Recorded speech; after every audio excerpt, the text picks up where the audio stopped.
రణవీర్ వల్ల పిల్లలకి ప్రమాదం ఉందని చెప్పి అమర్ వెంటనే ఇంటికి ఫోన్ చేస్తారు. హలో బాగి అని అమర్ మాట్లాడుతూ ఉంటే, చెప్పు అమర్ అని మనోహరి ఫోన్ లిఫ్ట్ చేసి మాట్లాడుతూ ఉంటుంది.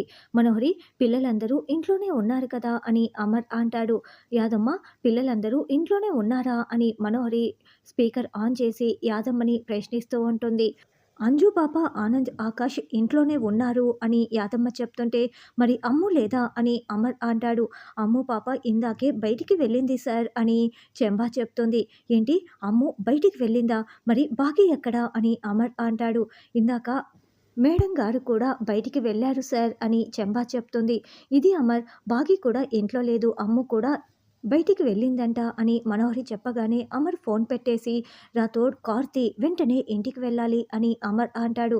అలా రాథోడ్ కార్ డ్రైవ్ చేస్తూ ఉంటే రణవీర్ జైలు నుండి ఇంటికి వచ్చాడు. అది కూడా హైదరాబాద్ వచ్చాడు అన్న రాథోడ్ చెప్పిన మాటల్ని అమర్ పదే పదే గుర్తు చేసుకుంటూ, అంటే పిల్లల్ని ఏమైనా చేస్తాడా అని టెన్షన్ పడుతూ అమర్ బయలుదేరి వస్తూ ఉంటాడు. ఇంకోవైపు బాగి, కరుణ ఇద్దరు ఇంకా స్కూటీలో మొత్తం రోడ్లన్నీ తిరుగుతూ అమ్ము కోసం వెతుకుతూ ఉంటారు. అమ్ము మాత్రం ఎక్కడో చాలా బాధపడుతూ నీరసంగా రోడ్లో నడుస్తూ వెళ్తూ ఉంటుంది. ఇంకోవైపు రణవీర్ అదే రూట్లో వస్తున్నట్లు మనకి చూపిస్తూ ఉంటారు.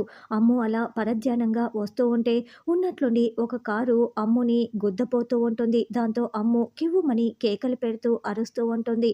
అయితే ఆ కార్ సడన్ బ్రేక్ వేసి ఉంటారు. ఆ కారు అమ్ముని గుద్దకుండా అలాగే సడన్ బ్రేక్ వేయటంతో ఆగిపోయి ఉంటుంది. అమ్ము ఇంకా షాక్‌లోనే ఉండిపోయి చాలా షాకింగ్‌గా అలాగే నిల్చొని చూస్తూ ఉంటుంది.